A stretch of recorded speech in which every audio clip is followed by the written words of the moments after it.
Riwruok mar lakteche mar KMPDU omiyo piny owacho nyaka tarik 9 dwe mar abich mondo mi gichop dwarogi ariyo mar chulo gope mag okumba mar thieth mar lakteche kaachiel gi chopo winjruok ewi omenda ma ibiro chul lakteche ma jopuonjre kata interns mawinjo chak tich dwe mar 7 higa montiereni. Kaka Judith Omondi leronwa, riwruok machielo mar clinical officers bende ne obago ng'anyo ka ywak ne od bura mar Senate kuom dagi winjo ywakgi. En ng'anyo ma ochakore okinyi yare kar thieth maduong' ma Kenyatta nyaka e log tich mar SHA, log tich mar migawo mar thieth kendo duogo rumo e od bura ma pacho ka. Riwruok mar lakteche mar KMPDU ng'ur ewi weche ariyo madongo ma okwongo en gope mar okumba mar thieth mag SHA ma ok osebed ka ichulo ne lakteche kata bed ni ng'adogi, ka bende gidwaro mondo mi piny owacho oyang omenda ma ichano chul lakteche mag interns ma winjo chak tich dwe mar 7 higani. We have noticed a new trend where the new cohort, that is you, appear to be less aggressive or maybe less ready to be on the street. And there's a thought to reduce your wages back to 70,000 was for last year. This year they probably reduce it to 40,000. We have doctors detained in Kenyatta hospitals because they can't pay their medical bills.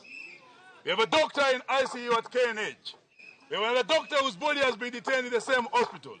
Over 30 counties have not remitted the remittance as Social Aid Authority. Many ministries up to today have not remitted the same. Poni okoket dwaro ariyo gi e tim, telo mar KMPDU kokalo kuom jagoro maduong' Dr. Davji Atela osingo chiwo ndalo 14 mar dhi e ng'anyo kochopo tarik 9 dwe mar 5 higani. The time to stand up for the profession is now. We will have a strike notice in May, actually on 9th of May, if these matters are not resolved, because we'll be having our annual delegate conference. So it's upon the government to resolve these matters. Otherwise, there'll be total withdrawal of services by doctors across the entire country. Komachielo bende ng'anyo mar jochiw thieth mane ondiki orak mar Universal Health Coverage ne okelo kanyakla jotelo mag Kenya Union of Clinical Officers makoni giol kendo nyaka ndik gi yo maongirore eka ginidogi e tich. Nyaka kawuono Sirkal pod oumo e piny ni jowagi eki ok ginyal miyogi contract mongirore miluongo ni UHC. I mean permanent and pensionable terms. Petition wakelo tarik 4 dwe mar 3 higani. To ma en kuom petitions mang'eny wasebedo kwakelo.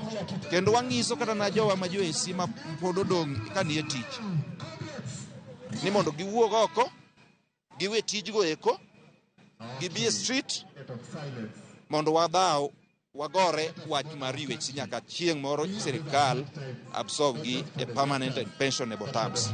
Jochiw thieth gi mane ondiki e kinde midhiero mag coronavirus osebedo ka tiyo gi osara magikoni tin.